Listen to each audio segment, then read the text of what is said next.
स्वागत है आप सभी लोगों का मेरे चैनल साइंस टू टेक्नोलॉजी में। मैं अनुपम विपुल आप सभी लोगों का स्वागत करता हूं आज के शो कंप्यूटर वेडनेसडे में। आज हम लोग बात करेंगे पीसी अपग्रेड्स के बारे में, क्योंकि अभी मामला बहुत गंभीर है।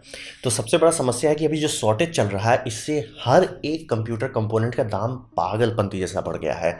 तो इससे ये समझिए कि हालत गंभीर है। और जिनको कंप्यूटर अभी लेना है, या जैसे मान लीजिए कोई काम शुरू करे, जैसे अभी मेरे पांडे जी को ये था कि उनको चैनल में अब सीरियसली काम करना है, तो उन्होंने एक डेस्कटॉप ऑर्डर किया, 2 लाख पड़ गया। मेरे ग्रुप में भी टेलीग्राम ग्रुप में भी कोई कर रहा सब, मतलब 2 लाख ऐसे छू रहे जैसे कोई बात ही नहीं है। अरे 2 लाख तक कंप्यूटर नॉर्मल, जबकि जिस टाइम मैं लेने 60-70 में कुछ आ जाता था, 1,50,000 पे था, तो आप बहुत जीजी हो जा रहे हैं। अभी तो 2-3 लाख में शायद आप कुछ मिले। तो हिसाब वही लग रहा है कि हालत गंभीर है। अब बात बनता है कि कितने टाइम में सही होगा, कुछ साल मान के चलिए। और चांसेस है अगर ये बहुत लंबा चल गया स्कैल्पिंग और ये सब, तो शायद दाम कभी घटे ही ना। क्योंकि ऐसा ही हुआ था जब हार्ड ड्राइव का एक फैक्ट्री में, जहाँ मतलब पूरी दुनिया का हार्ड ड्राइव एक ही फैक्ट्री में बनता था, मतलब प्लैटर्स एक मतलब कंपनी अलग अलग अटैच करती थी, लेकिन प्लैटर्स एक ही जगह बनते थे। फ्लडिंग हुआ था। जो हार्ड ड्राइव का दाम 4,000 में 2 टेराबाइट देते थे, फ्लडिंग के बाद 6,000 में 2 टेराबाइट आने लगा। वो दाम कभी नॉर्मलाइज नहीं हुआ, अभी तक नॉर्मलाइज नहीं हुआ।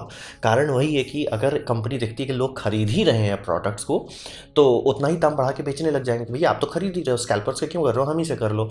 तो हिसाब वही रहता है कि आपको मतलब उम्मीद मत रखिए कि 1-2 महीना में ठीक हो जाएगा, 1-2 साल में ठीक हो जाएगा, लंबा खींच सकता है। फिर ये समझिए कि आपको इस समस्या का समाधान एक ही चीज़ मिला है, ऐसा चीज़ खरीदे जिसे आप पास ऑन कर सकें, स्टेप बाय स्टेप अगर आपको करना पड़ता है। आइडियल नहीं है, अच्छी बात नहीं है, लेकिन अगर कुछ है ही नहीं है और आपका बैंक अकाउंट बहुत बड़ा नहीं है, तो आप करें तो करें क्या। तो उन लोगों के लिए मैं ये वीडियो बना रहा हूँ। और ये समझिए कि यहाँ पे पैसे को आप ऐसे सोचिए कि कितना स्पेंडिंग से कितना परफॉर्मेंस गेन हो रहा है। तो वही समझिए कहाँ पे आप पैसा लगा रहे हो, उससे आपको तुरंत क्या मिल रहा है। ये देख के समझने में आसानी रहेगी कि आप कंप्यूटर को धीरे धीरे मतलब अपग्रेड कर सकते हो। तो एक बार में 2 लाख का झटका नहीं लगेगा। तो सबसे पहला अपग्रेड जो आप कर सकते हैं वो है जीपीयू। तो रहा बात जीपीयू क्यों बोल रहा हूँ, बाकी कोई चीज़ क्यों नहीं बोल रहा, क्योंकि बात है कि बाकी सारे चीज़ बहुत बड़ा जंप मारते हैं। जैसे कि आप बोलते हैं मैं सीपीयू अपग्रेड करूँ, चांसेस है कि आप सीपीयू अपग्रेड करेंगे तो आपको मदरबोर्ड अपग्रेड करना पड़ेगा, फिर मदरबोर्ड अपग्रेड करते हैं तो आपको रैम अपग्रेड करना पड़ जाएगा। क्योंकि आराम से हो सकता है कि अभी हम लोग उस जगह पे, जैसे बहुत लोगों के पास DDR3 कंप्यूटर है, वो DDR4 में जाएंगे। तो वैसे केसेस में ये एक्सपेंडिचर बहुत महंगा पड़ जाता है। प्लस प्रोसेसर अगर आप ले लेते हैं, कुछ कुछ केसेस में AMD के केसेस में आप हो सकते हैं कि आपके पास वो हो कि भैया राइजन का 3000 था, 5000 में आप जंप करना चाहते हैं।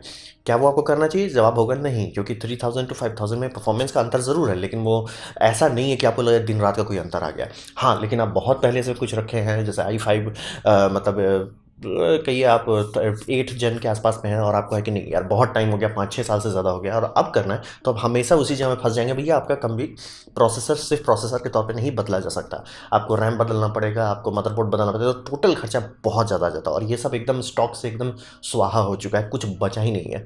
तो वो बहुत भारी महंगा पड़ने वाला। तो उसके कंपेयर में अगर आप ग्राफिक्स कार्ड जानते हैं, बढ़ा हुआ दाम भी आप मैनेज कर पाएंगे।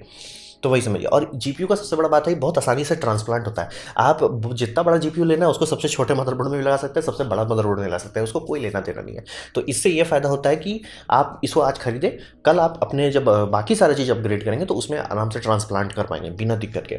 फिर आपको काफ़ी लोग इसको करने से मना करने का कारण होता है कि बॉटल नेक होता है इससे। बॉटल नेक का मतलब जैसे कि मेरे पास 1070 है, और मैंने भी यही किया था कि मेरा प्रोसेसर समझिए बहुत पहले क्या था, तो प्रोसेसर मदरबोर्ड रैम मैंने पहले खरीद लिया था। तो वो था मेरा FX बुलडोज़र, यानी AMD का बुलडोज़र, जो कि काफ़ी गया गुजरा था। तो उसमें मैंने GTX 1070 फाउंडर्स एडिशन लगाया। ऑब्वियसली वो ग्राफिक्स कार्ड अपना फुल 100% पावर नहीं दे पा रहा है, मतलब जितना क्योंकि वो CPU ही उसको फीड नहीं कर रहा है। तो क्या इसका मतलब है मैं गेम नहीं खेल सकता? नहीं, ऐसा नहीं है। इसका बस ये मतलब होता है कि जो गेम मतलब समझिए अल्ट्रा सेटिंग में खेलता हूँ, वो अगर मैं अल्ट्रा सेटिंग पे ले जाता हूँ तो फ्रेम पर सेकंड थोड़ा सा घट जाता है, मैं 60 पे नहीं रह पाता हूँ, मेरा 45 हो जाता है।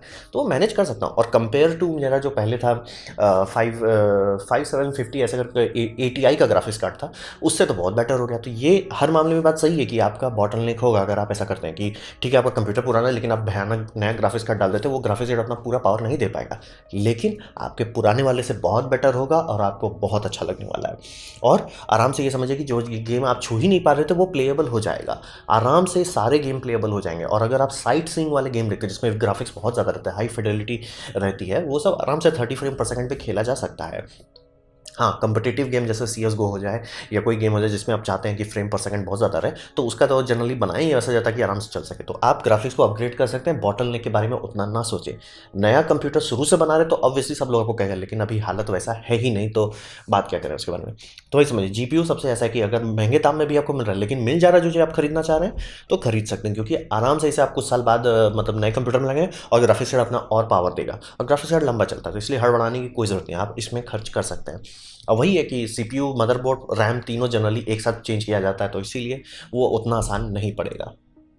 अब बात करते हैं एसएसडी। अगर आपका कंप्यूटर 4-5 साल पुराना है और उसमें एसएसडी नहीं है, तो आप कर क्या रहे हो। और ये समझिए कि सेटा एसएसडी जो है इस टाइम में आसपास के कंप्यूटर्स में आने लगा है, और बहुत लोगों के पास सेटा एसएसडी है, लेकिन अभी आने वाले मतलब पिछले 2-3 साल से एनवीएमई एसएसडी का बोलबाला है, लेकिन ये सिर्फ नए मदरबोर्ड में आता है। तो अब बात यह कि ये सेटा एसएसडी अच्छा होता है सेटा को, लेकिन अब बंद कर दिया गया। सेटा 3 के आगे कुछ स्टैंडर्ड नहीं आया, क्योंकि सब लोग सीधे कूद गए एनवीएमई में। तो सेटा से तो हर मामले में एनवीएमई बेटर है, ये मैं प्रोटोकॉल की बात कर रहा हूँ। तो एनवीएमई आप अपने पुराने कंप्यूटर में कैसे लगाएं। यहाँ पे एक चीज़ समझिए कि एनवीएमई का सीधा मतलब है वो पीसीआई एक्सप्रेस पे बात कर रहा है।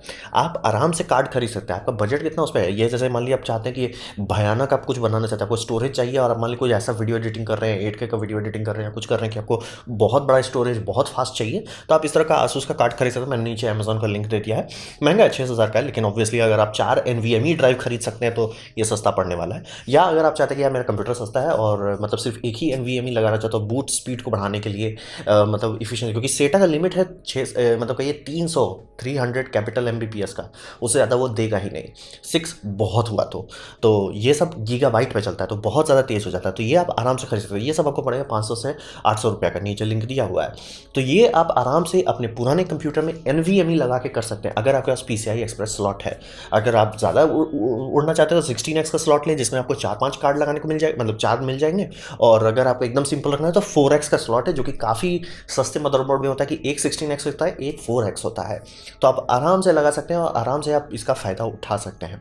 और इसके बाद आप ये बोलेंगे, अच्छा क्या होगा कल को हम नया मदरबोर्ड लेते हैं, खोल के इसको लगा देते हैं, उस टाइम आप शायद नया एसएसडी खरीद लें, शायद उस टाइम नया बेटर पीसीआई, जैसे मान लीजिए अभी आप सस्ते के लिए पीसीआई 3.0 खरीदते हैं, उस टाइम पीसीआई 4.0 खरीदिएगा, तो उसमें आप ओएस रखिएगा और इसे पेन ड्राइव में बदल सकते हैं। ये सब इंक्लूजन आता है, और आप बोलेंगे इसका क्या ज़रूरत है इतना फास्ट पेन ड्राइव का। बात है आजकल बहुत लोग वीडियो एडिटिंग जो है कैमरा से डायरेक्ट निकालते हैं, जैसे कि आपका बहुत सारा कैमरा, ब्लैक मैजिक के बहुत सारे कैमरा यूएसबी सी ड्राइव में डायरेक्ट राइट कर सकते हैं। तो उस जगह पे आप कुछ ऐसा चाहेंगे जो उतना हाई स्पीड को रीड बर्दाश्त कर सके, मतलब राइट को बर्दाश्त कर सके। एनवीएमई के सिवा और कुछ कर नहीं पाता है।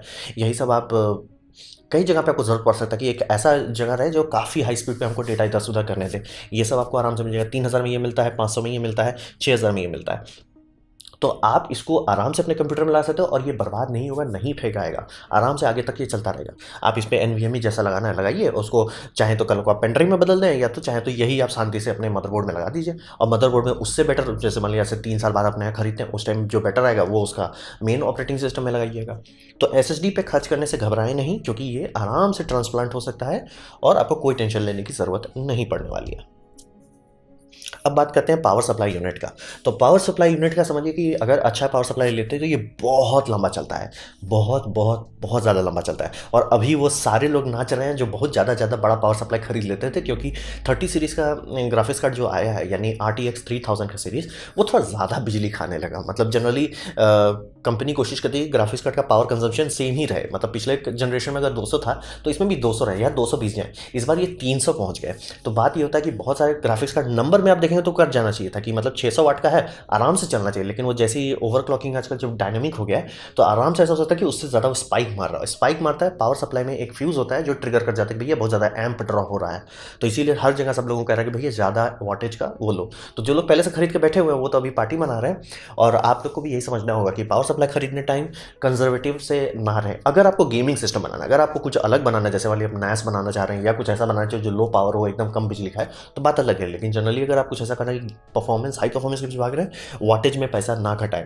हाँ, साइड इफेक्ट होगा, आपका बैंक बैलेंस की बैंड बच जाने वाली है, और अभी इसका दाम भी धीरे धीरे भागने लगा है, लेकिन आप ले सकते हैं। और जनरली ये समझिए आप मॉड्यूलर ले सकते हैं, जैसे ये एंटेक का है, मैंने नीचे ऑप्शन दे दिया है। इसका भी दाम बहुत बुरा नहीं है, और ये सिल्वर स्टोन का है जो 750 वाट का है। ये आपका मिड रेंज ग्राफिक्स कार्ड को आराम से चला सकता है। ये 850 वाट का है, ये हाई एंड का एक ग्राफिक्स कार्ड को चला सकता है। लेकिन हाँ, अगर आपका ग्राफिक्स कार्ड भी पूरा एकदम ओवरक्लॉक चल रहा है, प्रोसेसर भी ओवरक्लॉक चल रहा है, और तब उसके उसके अंदर 50-60 और डिवाइस नहीं होना चाहिए कि मतलब 15-16 हार्ड ड्राइव लगा हुआ, वैसा नहीं होना चाहिए, रो देगा। तो वही समझिए, इसमें भी आप खर्च कर सकते हैं और ये लंबा समय तक खींचता जाएगा। तो ये हुआ पावर सप्लाई यूनिट के बारे में। इसका दाम भी ये दोनों का अभी अमेजोन में है, जिस टाइम मैंने वीडियो बनाया, लिंक जिस टाइम मैंने क्रिएट किया है। चांसेस है कि जिस टाइम अगर आप लोग बहुत लेट करेंगे तो शायद ये भी आउट ऑफ स्टॉक हो जाए। अब बात करते हैं केस के बारे में। तो केस ये समझिए कि केस इकलौता चीज़ इसमें एक्सपायरी डेट नहीं होता और ये बहुत लंबा चलता है। आप आराम से 2009 का केस उठाइए, अभी भी चलेगा। आप आराम से उससे भी पहले चल जाइए, अभी भी चलेगा। केस का स्टैंडर्ड बहुत सालों से फिक्स है और उसमें कोई खास चेंजेस नहीं हो रहे हैं।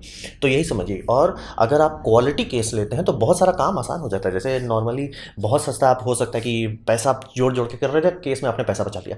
तो आप सोचेंगे कि इससे सिर्फ वायर मैनेजमेंट में दिक्कत होता है। हाँ भी और नहीं भी। अगर आपको कुछ भी करते रहना है रेगुलरली कि यार इसमें ये हार्ड ड्राइव बदले, या ये इसमें ग्राफिक्स कार्ड बदले, या इसमें पीसीआई कैप्चर कार्ड लगाए, या ये किए, हर सही किए, दीर्घई किए, आप जो करते रहते हैं वो सब दिक्कत करने लगेगा। और आप समझिए एक बार आपने पैसा बचाया और जितनी बार आप ये कर रहे हैं उतनी बार आपका हेडेक बढ़ते जा रहा है। तो काफ़ी लोग करते हैं कि भैया आप पैसा खर्च करके ढंग का केस ले लो। दूसरा ये होता है कि अगर अच्छा से केस बनाया जाता है, उसका एयर फ्लो पाथ को कोई सोच के बनाता है कि कहाँ पे ग्राफिक्स कार्ड लगेगा, कहाँ पे उसे ठंडा किया जाएगा, कहाँ पे एग्जॉस्ट होगा। ये सब सोच के इंजीनियर किया रहता है। ऐसा नहीं कि बस मतलब सस्ते और महंगे केस में आपको ये बहुत जल्दी अंदर पड़ जाएगा। महंगे केस में आराम से आप कर सकते हैं, अरे मैंने रेडिएटर ऊपर लगाया, मदरबोर्ड लगाया, काम चल रहा है। सस्ते में होगा, लिखा तो हुआ है कि ऊपर में रेडिएटर लग सकता है, मदरबोर्ड लग सकता है, लेकिन दोनों करेंगे इंटरफियर करने लगेगा। कारण है कि उसका कोई टेस्टिंग नहीं किया था। तो ये इसीलिए लोग महंगे केसेस पे खर्च करते हैं। और इसका ये समझिए कि अगर आप अच्छा केस लेते हैं तो आपको आराम से मिल सकता है कि बड़े ग्राफिक्स कार्ड को ले सकते हैं। जैसे मेरा ये कूलर मास्टर का हैफ केस है, हाई एयर फ्लो केस है। तो ये केस बहुत पुराना है, मतलब हो गया ऑलमोस्ट 10 साल होने को आ रहा है। लेकिन इसका ये फ़ायदा है कि इसका जो हार्ड ड्राइव केज है वो मैं खोल के हटा सकता हूँ। फ़ायदा अभी जो देखिए, मतलब RTX 2000 उतना बड़ा कार्ड नहीं है, मैं अब आराम से लगा सकता हूँ, पता भी नहीं चलेगा। लेकिन अगर मैं 30 सीरीज़ का कार्ड जान लें जो ज़रूरत से ज़्यादा बड़ा है, वो सीधे हार्ड ड्राइव का उससे हिट करेगा। लेकिन हाई क्वालिटी का केस होने के कारण मैं उसको खोल के हटा सकता हूँ आराम से, मुझे कोई दिक्कत नहीं होने वाली। आराम से सबसे बड़ा कार्ड भी लगा सकते हैं। लेकिन वहीं सोचिए अगर उस टाइम पे हम दाम बचाते कैबिनेट में, कैबिनेट मेरा लटक जाता है कि भैया इस कैबिनेट में हम ग्राफिक्स कार्ड नहीं लगा सकते। तो इसीलिए केस में पैसा बचाने की कोशिश ना करें। वो लंबे समय में आपका लंबा गैम्बल होता है कि, और प्लस अच्छे क्वालिटी का मेटल रहता है, तुरंत जंग नहीं लगता। पेंट सॉलिड रहता है कि मतलब तुरंत उखड़ नहीं जाता, थोड़ा सा भी आप पोछे उछे नहीं तो उखड़ नहीं जाता, तो उससे लंबा चलता है। तो ये सब लंबा इन्वेस्टमेंट है और ये सब आप अभी कर सकते हैं। अभी जिस तरह का शॉर्टेज के माहौल में ये सब चीज़ पे आप अपग्रेड करके तैयार रख सकते हैं कि जब को मान ली प्रोसेसर, मदरबोर्ड और रैम का दाम वापस नॉर्मल हो तो आप आराम से उसको ले सकते हैं। तो ये था मेरा प्रेजेंटेशन, कंप्यूटर को कैसे अपग्रेड करें अभी जो शॉर्टेज के माहौल में चल रहा है। तो उम्मीद करता हूँ ये वीडियो आप लोगों से एटलीस्ट कुछ लोगों को तो फायदेमंद साबित हुआ हो। और अगर ऐसा है तो प्लीज़ नीचे लिख दीजिए, और ऐसा हुआ है तो लाइक कर दे, दूसरा शेयर कर दे, उससे मेरा काफ़ी भला होगा। नहीं अच्छा लगा तो कोई बात नहीं है, आप डिसलाइक कर सकते हैं। मैं कहूँगा डिसलाइक 2 बार दबाएं, उससे मुझे पता चलेगा कितना नाम पसंद हुआ है। मैं आपसे कहूँगा कि कॉमेंट लिखें, मैं हर कमेंट को पढ़ने की कोशिश करता हूँ। आपसे कहूँगा सब्सक्राइब कीजिए, बेल दबाइए अगर आप फ्री हैं तो। आपने मेरा वीडियो देखा, ज्वाइन कर मुझे बहुत खुशी हुई। धन्यवाद।